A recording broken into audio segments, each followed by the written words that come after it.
রান্নার টেস্টটা ভালো হলেই হলো। একই পদ্ধতিতে যে রান্না করতে হবে এমন তো কোনো কথা নেই। অল্প সময়ের মধ্যে সহজ পদ্ধতিতে আমি জর্দাটা রান্না করে নিলাম। যেহেতু আমার বাচ্চারা জর্দা পছন্দ করে, যে কোনো সময় ওরা জর্দা রান্নার আবদার করে বসে। একটা প্যানে আমি ঘি দিয়ে নেব। এখন আমি কাঠবাদাম কুচি করে দিব, এরপরে পেস্তা বাদাম, কিশমিশ সব কিছু দিয়ে সুন্দর করে এগুলো ঘি বেজে নিব। চুলার আঁচটা কিন্তু অবশ্যই কম থাকতে হবে, নয়তো দেখা যাবে এগুলো একদম বেশি লাল লাল হয়ে যাবে। সুন্দর একটা কালার আসবে, সুন্দর একটা গ্রান আসবে, তখন আমি এগুলোকে বাটিতে উঠিয়ে নিব। এখানে এলাচ দারচিনি দিয়ে দিলাম, এরপর আরেকটু ঘি দিয়ে দিলাম। আমার মনে হচ্ছিলো যে ঘি আরেকটু লাগবে, তাই আরেকটু দিয়ে দিলাম।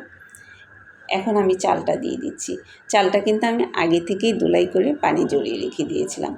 চালটাও সুন্দর করে আমি ভেজে নিব। চালটাই ভালো করে ভাজা হলে কিন্তু জর্দাটাও জর্জরা হবে। আর চালটা থেকে যখন একটা সুন্দর গ্রান আসছিলো, যেহেতু ঘি আর এলাচ দারচিনি দেওয়া ছিল, তখনই আমি এখানে লিকুইড দুধ দিয়ে দিলাম। দুধের পরিমাপটা অবশ্যই ঠিক থাকতে হবে, নয়তো পরে চিনি দিলে কিন্তু এটা গলা গলা হয়ে যেতে পারে।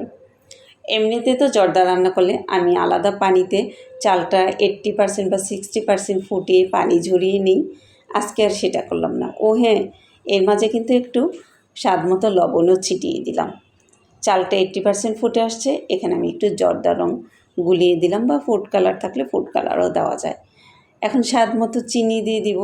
কেউ মিষ্টি বেশি খায়, কেউ মিষ্টি কম খায়, যার যার পছন্দ অনুযায়ী চিনিটা দিয়ে দিলেই হবে। এখন আবার ডেকে দিলাম। মাঝে কিন্তু অফ ক্যামেরায় আমি একটু নেড়ে চেড়ে দিয়েছিলাম। জর্দা রান্না হয়ে গেল। এখন আমি একটু গুঁড়া দুধ দিয়ে দিচ্ছি।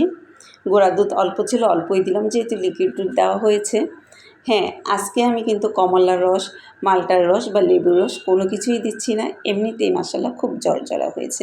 মোট কথা আমার ঘরে যে উপকরণ ছিল সেগুলো দিয়ে আমি করেছি, বাইরে থেকে আর কোনো কিছু নিয়ে আসিনি। যেই বাদামগুলো আমি ভেজে রেখেছিলাম সেগুলো উপর দিয়ে ছড়িয়ে ছিটিয়ে দিলাম। অন্যদিন দেখা যায় আমি ছোটো মিষ্টিটা ছোটো মিষ্টিটা আমি নিজেই তৈরি করে দিই। আজকে আমি সেটাও করিনি। একদম সহজ পদ্ধতিতে অল্প সময়ের মধ্যে ঝামেলা মুক্তভাবে সুন্দরভাবে একটা জর্দা রান্না করে নিলাম। আর জর্দাটা আমার বাচ্চারা বেশ পছন্দ করে। আমার প্রায়ই জর্দা রান্না করা হয়। অন্যদিন দেখা যায় চালটা আগে ফুটিয়ে তারপর আমি জর্দাটা রান্না করি। আজকে সেটাও করিনি। আপনাদের কাছে কেমন লাগলো অবশ্যই জানাবেন।